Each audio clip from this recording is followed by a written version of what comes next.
Following the xenophobic attacks in Alexandria, refugees and asylum seekers in Cape Town are on the edge as they fear that the Operation Dugela attacks that are targeting foreigners who came to seek employment in South Africa could spark a resurgence of the 2008-2009 xenophobic attacks, which claimed the lives of many refugees and asylum seekers in Cape Town. This comes after social media posts of the mayhem were shared among members of the Congolese Civil Society of South Africa WhatsApp group, and several other posts on Twitter showcased the unrest. In its report, the Socio-Economic Rights Institute of South Africa, CERI, says Operation Dugela was orchestrated by some political parties under the misguided pretext of protecting employment for vulnerable South Africans. Congolese Civil Society of South Africa founder Isaiah Mambilo said refugees and asylum seekers in Cape Town are hoping that the attacks can come to an end, and given that the entire continent is under the same crisis, Mambilo believes that unity is needed instead of Afrophobia. I feel that it is unfair in terms of the realities of what is happening on our continent. Our continent as a whole is facing several economic crises like never before. We can see that Europe is united, they are supporting one another during this time, and even politically, they are assisting one another, while in Africa, we are turning to Afrophobia. This is the moment to come together in solidarity to fix what needs to be fixed. As we speak, our continent hangs on a thread as we pay the price of the Ukraine and Russia conflict, and instead of us coming together to see how we can be united as a continent, we are fighting one another.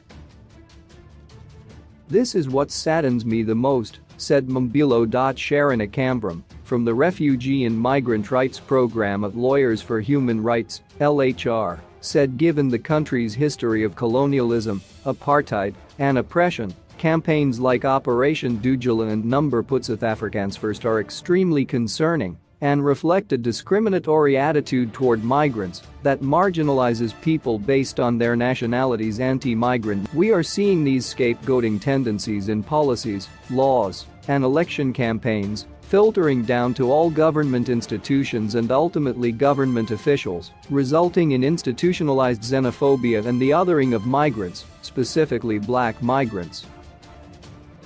Politicians rely on misinformation and untrue facts when campaigning or discussing an issue publicly.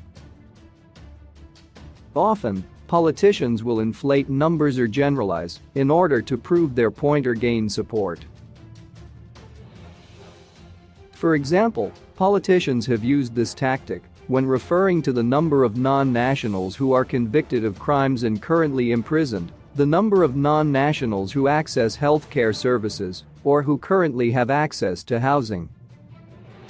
Given that it is Human Rights Month, xenophobia infringes upon the constitutional rights of refugees and asylum seekers, such as the right to dignity, equality, freedom, and security of persons, access to education, and healthcare. Furthermore, this populist narrative has steered politicians in a particular direction, resulting in a stark change in laws and policies that govern refugee protection and migration, narrowing the space for refugee protection, said Akambram. Akambram added that the systemic backlog issues within the Department of Home Affairs, DA, Asylum System, Permanent Residence Department, and Citizenship Department, amongst others, intensifies the issue. We need to address systemic deficiencies within DA in order to ensure that people are actually able to access documentation. We have a backlog of about 180,000 asylum seekers who are waiting to have their applications for refugee protection process. The DA needs to address institutional xenophobia. The Minister of Home Affairs has made many statements about South Africa's problem with undocumented migrants, yet he fails to speak about systemic problems within the DA, which are a direct result of many people remaining undocumented. You cannot punish people for a situation that the department has itself created, or at the very least failed to address for decades, said Akambram. While the DA Portfolio Committee on Home Affairs plans on beefing up the asylum seeker adjudication process so that these applications and appeals are handled quickly, Adrian Christopher Roos, a member of the Portfolio Committee on Home Affairs, said that actions by groups that make South Africa seem xenophobic keep foreigners from coming to South Africa, investing, and creating jobs. With so many people out of work, the country can't afford this. There is a false choice being presented of South Africans first or foreign-owned businesses.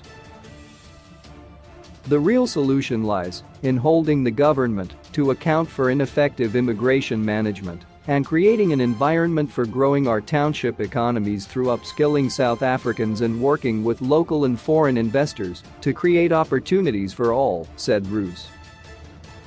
Work in South Africa. Hoping it,